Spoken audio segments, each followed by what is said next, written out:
Thanks, everybody, for being here. It's been a year since we were last gathered here, and I think we've made some progress. The President of the United States has made it very clear. Holding Americans is a liability. We're working to change the feeling that it is okay to have hostages, to make it clear that we are going to bring every single American home. And we've made progress. We brought 175 people home, over 100 Americans, others allies in Israel, other places. I see some of you here in the room tonight. But we're not going to stop. We're not going to stop until all Americans are home.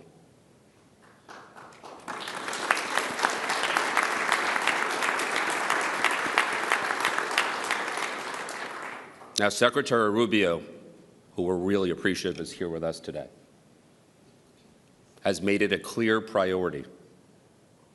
In fact, he let Iran know that they are a state sponsor of wrongful detention.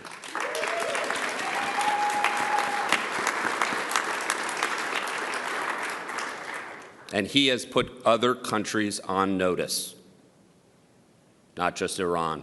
Anyone that holds American citizens, Russia, Afghanistan, countries in Africa, that it's not okay, and we will not stop until they're home.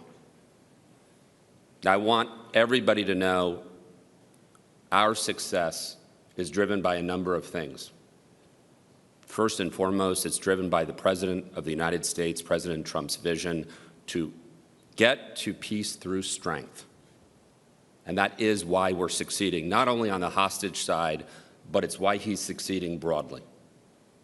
The second thing is a group of people, the FBI, state, our National Security Council, that are committed to bringing people home. And these are people that I am privileged to work with because they risk their lives. Some people don't know they're behind the scenes. But I know how much they make a difference. And I know and I see when President Trump unleashes talent, what we can do, how many people we can bring home. So I'd like to introduce you to our Deputy Director at the FBI, Deputy Director Christopher Rea, who's been a huge partner with us, SPIHA, with State, in bringing people home. So thank you.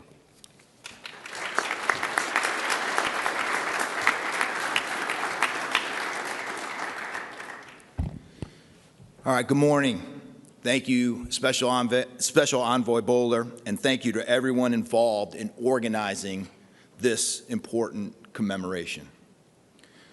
I want to begin by thanking Secretary Rubio, as well as Special Envoy Bowler, for their advocacy and support of the interagency efforts to bring home all Americans held hostage or wrongfully detained abroad, and to get justice and answers for the families. This kind of advocacy is crucial. It keeps the momentum alive and ensures their stories are never forgotten. I also want to thank Dr. Gorka for his leadership and insight. Over the years, the FBI's and the Hostage Recovery Fusion Cell have worked to secure the recovery of many Americans held hostage. But the case of Bob Levinson hits especially close to home. For nearly my entire career, we have been searching for Bob. It is deeply personal to me, and I'm extremely motivated as a Deputy Director of the FBI to bring closure to his family. As most of you know, Bob spent nearly 3 decades in service to our nation, including 22 years as an FBI special agent. Quite simply, he was one of ours. Our evidence suggests that Bob died in captivity in Iran, and he is the longest held American hostage in U.S. history.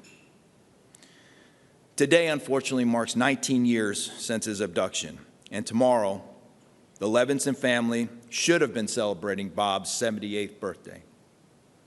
The urgency to uncover the facts of Bob's disappearance has never been greater. It would be deeply troubling to reach the 20-year mark without knowing what happened to him. The Levinson family's courage and advocacy have helped fuel years of tireless work by the FBI, the Hostage Recovery Fusion Cell, and our interagency partners who continue to develop new leads and intelligence with the hope of resolving the case before Bob's next birthday. Last year, as most of you saw, we released 5 posters seeking information on those we believe responsible for his kidnapping, detention, and probable death. We have kept this story front and center, and we will never stop. Additionally, we've shared a list of those involved in this crime with our interagency and foreign partners so they can pursue justice if the opportunity arises.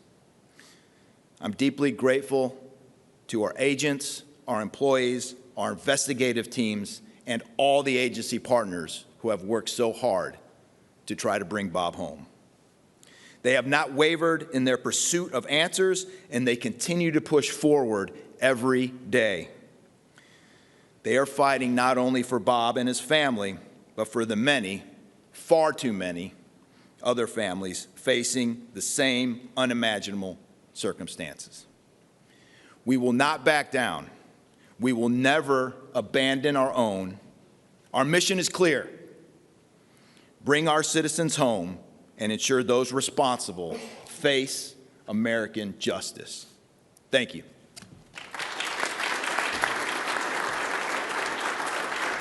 Well, thank you.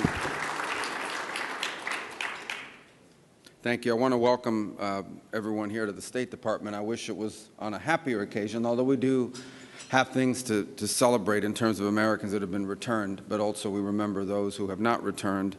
I want to open, first of all, just by stating the obvious. The United States is currently engaged in an operation targeting the world's leading hostage taker, the world's leading sponsor of terrorism, the regime in Iran. And first, I think we would all take a moment both to offer our thoughts, our prayers, and our condolences, and to honor the families of those who have fallen, the 7 Americans who have lost their lives in the initial hours of this operation. Incredibly brave Americans, and you saw 6 of them dignified return over the weekend, and we all are all in awe of their service, of their bravery, of their courage, and our hearts and our support extend out to their families in this very difficult moment, and the families of these incredible heroes. And heroic things are happening all the time, some of which will never make it to the headlines, but American men and women in uniform are conducting an extraordinary mission with extraordinary efficacy and efficiency and impact. The goals of this mission are clear, and it's important to continue to remind the American people of why it is that the greatest military in the history of the world is engaged in this operation. It is to destroy the ability of this regime to launch missiles, both by destroying their missiles and their launchers, destroy the factories that make these missiles, and destroy their Navy. I think we are all seeing right now the threat that this clerical regime poses to the region and to the world.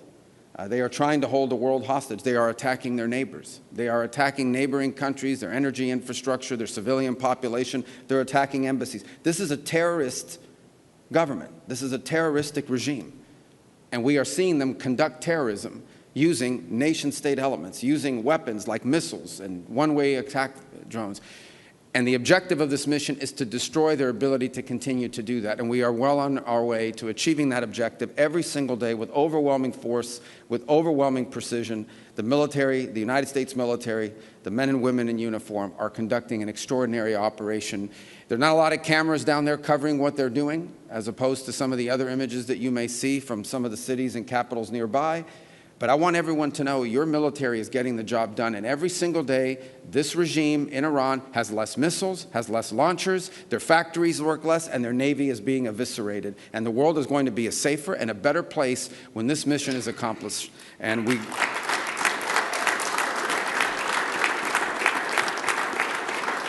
Now, we are here today, obviously, on something that touches right on Iran, but I think, unfortunately, it's not just limited to Iran.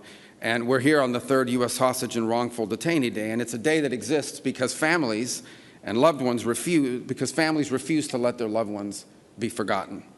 We have this day to celebrate those who returned, to honor those who perished in captivity, and commit to returning those who are still in detention and holding also the perpetrators of this accountable. Last year marked 10 years of what they call SPIHA and the Hostage Recovery Fusion Cell. These were entities that were created with a specific mission of bringing Americans who are justly detained, bringing them home. And because of this mission, because the heart of this mission really can be captured in one word, and that one word is homecoming, reuniting people to their loved ones. 4 years ago, 50-plus families in the Bring Our Families Home campaign created the flag that flies here today. It's a symbol of solidarity. It's a symbol of resolve.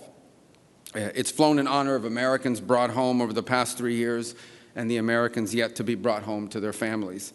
And many of the families and of the returnees and the advocates who made those moments possible are with us here today. And we want to thank you for your advocacy, for never allowing us or anyone to forget of those Americans that are unjustly detained. And we're especially grateful to those who themselves were detained. You know, it would be perfectly understandable if you decided, I'm back home, I'm going to go on with the rest of my life. Your willingness to step forward, to tell your stories, and to ensure that other Americans who are similarly situated to the way where you once were are not forgotten. We're truly grateful. Your persistence, your courage, your love for your family members continues to drive this effort in days like today. As was already pointed out, March 9th marks the day that Robert Levinson went missing in Iran, and actually it was a case that I was also very involved in as a United States Senator, dating back to my very first day in the Senate. In fact, one of the first meetings I had, and to this I credit my former colleague, Senator Bill Nelson of Florida, introduced me to this case as soon as I got elected. And because of Mr. Levinson's ties to Florida. And we remained on that case throughout my career in the United States Senate, and it's one we will not forget. It's indicative of two things: the fact that Americans are taken all over the world, but it is particularly a reminder of the nature of the regime that we're dealing with in Tehran. We're honored to have his sons here today, Dan and Doug, with us. Thank you for being here. We appreciate you very much.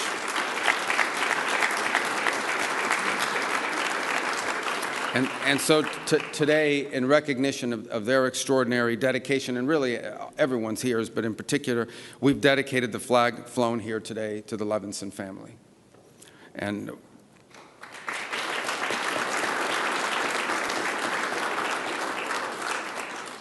I think it's also important to give President Donald Trump a tremendous amount of credit. He has made, from the very first day in office, the return of Americans held abroad unjustly a priority of his administration.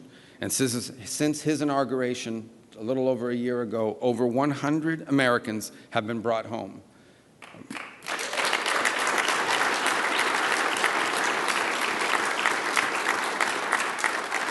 And by the way, here at the State Department, Adam and his team have done long working with our partners in the FBI and really across the interagency have done a phenomenal job in facilitating that, and they deserve a lot of credit as well. But the president isn't just focused on homecomings. He's also focused on ending the cycle of exploitation, of saying enough is enough, of ending the cycle in which Americans are somehow viewed as a valuable commodity that you can grab an American, you can unjustly hold them, and then try to trade them later on for some diplomatic concession or some political concession.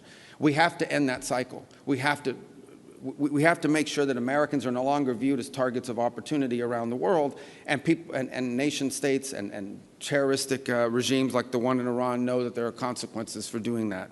And that's why we established the state sponsor of wrongful detention designation. In essence, designating governments and entities that specifically use this as a tool of leverage to their benefit and to our detriment. They view Americans as a commodity that they can grab onto and then trade in the future. That cycle has to stop, and that's why this designation now exists. And that's why, you know, the first, I believe, country we designated right under this authority on February 27th was this clerical terroristic regime in Iran. Because when it comes to hostage taking, there has been no worse offender in the world than the clerical regime in Tehran. They are the worst offenders in the world of terrorism, and they are the worst offenders in the world of hostage-taking from the very early days. And so they were our first designation. They were founded unfortunately, on an assault on the brave men and women of our foreign and civil service that were located there in Tehran. And the message is going to be very clear. The United States will not tolerate hostage diplomacy. They're not going to tolerate, and we're going to continue to hold that regime accountable, and all other regimes that engage in this accountable for these practices. So, in closing, let me just say, today we honor those who are still waiting. It celebrates those who returned, and it remembers those whose homecoming came sadly and tragically in a different way. But our mission, even as we remember and honor those from the past, our mission is forward-looking. We believe in homecomings. We work for homecomings. And under the President's leadership, we will not stop until every single unjustly detained American is brought home. Thank you.